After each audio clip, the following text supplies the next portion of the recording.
Assalamualaikum warahmatullahi wabarakatuh. Selamat pagi siswa-siswi hebat SMP Negeri 2 Puncu, khususnya kelas 8. Salam Pancasila. Anak-anak, hari ini kita akan belajar pendidikan Pancasila dan kewarganegaraan. Nah, pada pertemuan kali ini kita sudah memasuki materi bab 2, yaitu tentang menumbuhkan kesadaran terhadap Undang-Undang Dasar Negara Republik Indonesia tahun 1945. Yang kita pelajari adalah khususnya subbab A, yaitu tentang kedudukan dan makna pembukaan Undang-Undang Dasar tahun 1945. Nah, tujuan pembelajaran hari ini adalah agar peserta didik dapat mengidentifikasi kedudukan pembukaan Undang-Undang Dasar tahun 1945, mampu menelaah hubungan pembukaan Undang-Undang Dasar tahun 1945 dengan proklamasi kemerdekaan, lalu mampu mengidentifikasi makna alinea dalam pembukaan Undang-Undang Dasar Negara Republik Indonesia tahun 1945.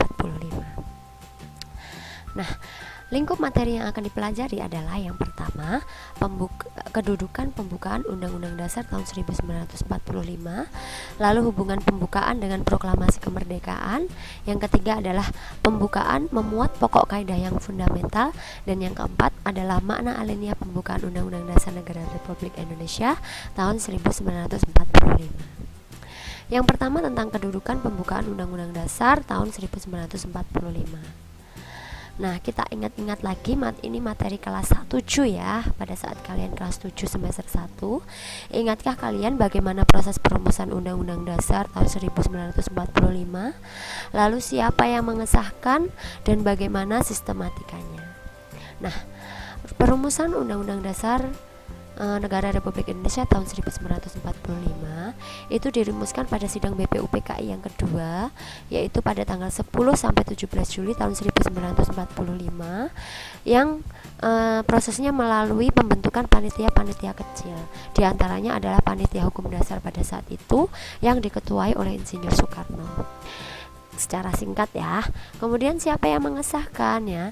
Undang-Undang Dasar Negara Republik Indonesia tahun 1945 disahkan dan ditetapkan oleh PPKI pada sidang pertama tanggal 18 Agustus tahun 1945 bersamaan dengan disahkannya Pancasila sebagai dasar negara.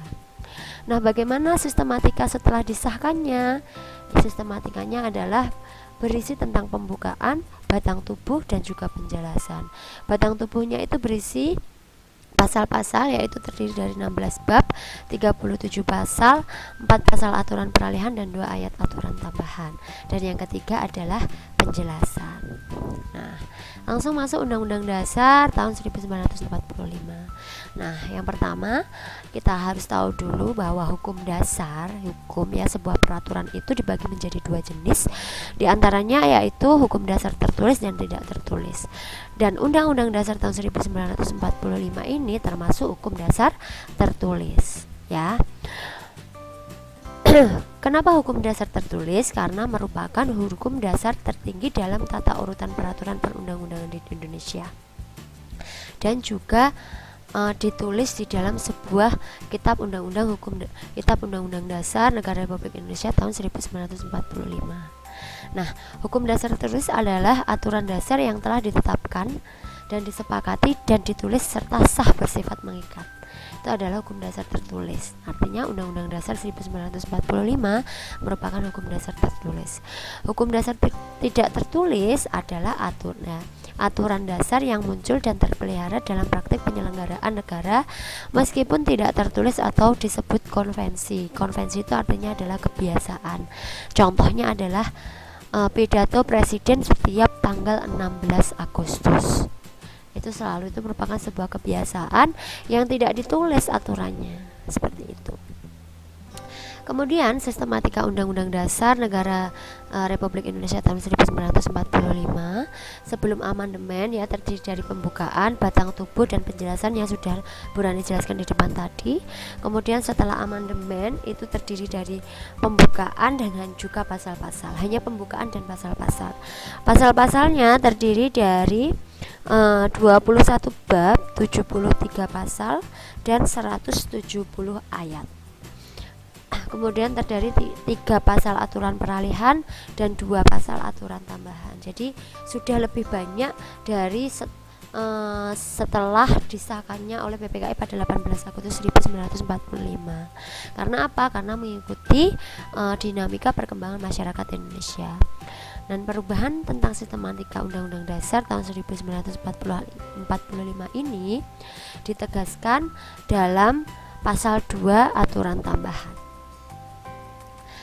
Nah, kemudian yang kedua adalah hubungan pembukaan dengan proklamasi kemerdekaan. Apa hubungan pembukaan Undang-Undang Dasar tahun 1945 dengan proklamasi? Nah, di antaranya proklamasi ya, sebelumnya kalian harus baca dulu naskah proklamasi ya, harus hafal dulu. Nanti kalau kita kelas klinis kalian harus tahu dulu ya. Proklamasi memuat pernyataan kemerdekaan dan tindakan yang segera dilakukan. Lalu Alinea 1 pembukaan Undang-Undang Dasar tahun 1945 juga menyatakan kemerdekaan adalah hak segala bangsa. Dan alinea 2 itu alasan Indonesia telah sampai pada kemerdekaan. Lalu alinea ketiga memuat pernyataan kemerdekaan, di mana alinea 1 sampai 3 itu merupakan rincian dari kalimat kemerdekaan pada naskah proklamasi. Lalu alinea keempat pembukaan memberi arah pembukaan Undang-Undang Dasar tahun 1945. Maksudnya di sini adalah memberi arah pertanggungjawaban terhadap pelaksanaan proklamasi kemerdekaan, yang diartikan tindakan yang segera dilakukan tadi dalam teks proklamasi, di mana tindakan yang harus segera dilakukan diantaranya menetapkan Undang-Undang Dasar tahun 1945 yang terdiri dari pembukaan dan pasal-pasal. Nah, ini adalah hubungan antara proklamasi dan pembukaan ya.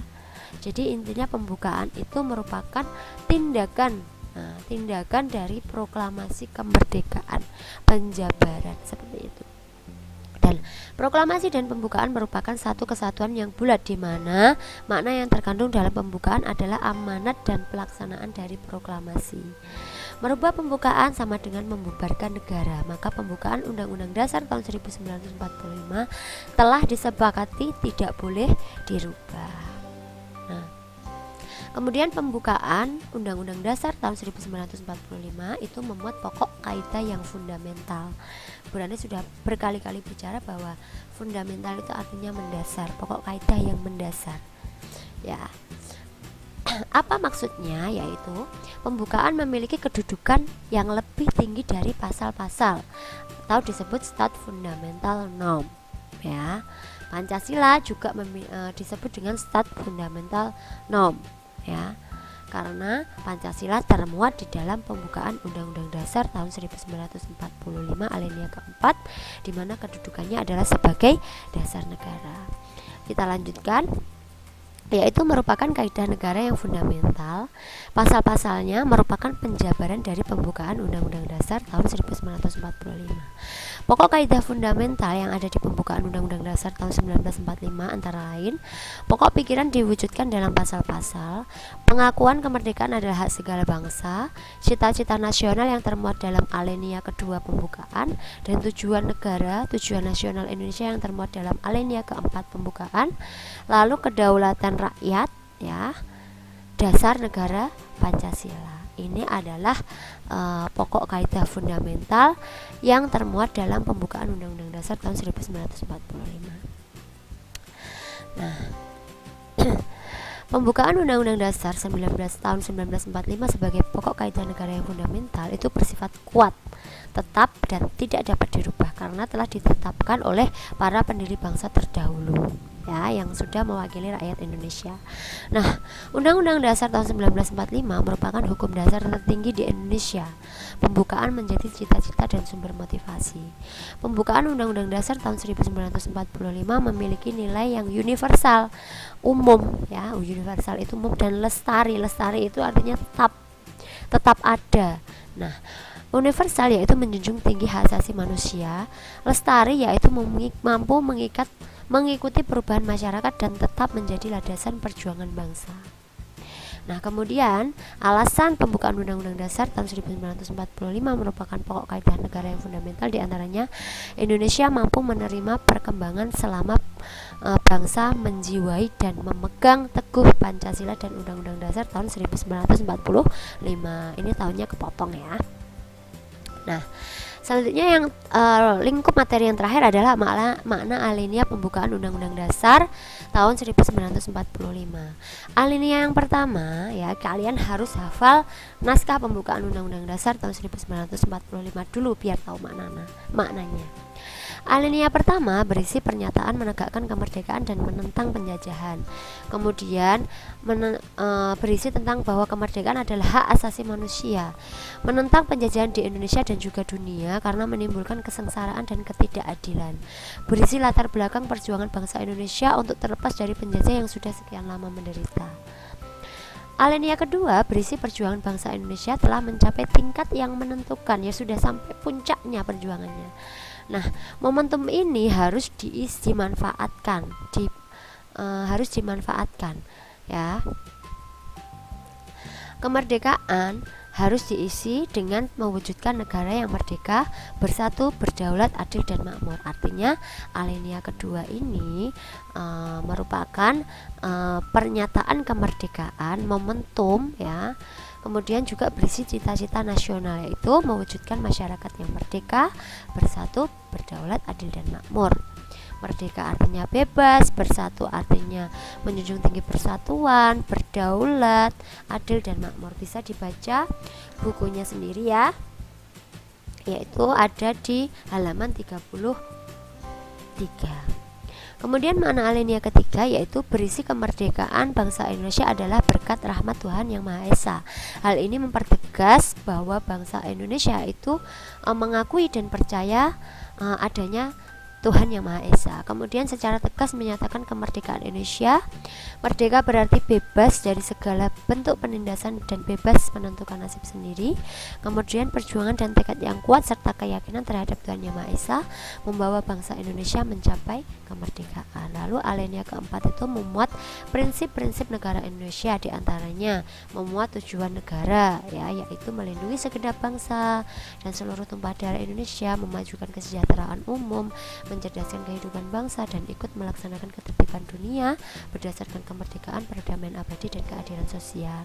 Kemudian ketentuan diadakannya Undang-Undang Dasar, yaitu batang tubuh atau pasal-pasal yang menunjukkan Indonesia adalah negara hukum. Lalu bentuk negara kita yang ada di alinea keempat dijelaskan bahwa bentuk negaranya adalah republik yang berdaulat, yaitu bentuk pemerintahan di mana pemerintah dipilih oleh rakyat dan kekuasaan tertinggi berada di tangan rakyat, dan juga berisi tentang dasar negara Pancasila yang artinya secara yuridis konstitusional, secara hukum dan konstitusi Pancasila sah, berlaku, mengikat seluruh lembaga negara, lembaga masyarakat dan juga seluruh warga negara. Baik, itu tadi adalah penjelasan materi bab 2 subbab B tentang kedudukan dan makna pembukaan Undang-Undang Dasar Negara Republik Indonesia tahun 1945. Semoga kalian bisa memahaminya dengan baik. Sering dibaca, sering diulangi. Ada kurangnya Ibu mohon maaf. Ibu akhiri. Wassalamualaikum warahmatullahi wabarakatuh. Selamat pagi. Salam Pancasila.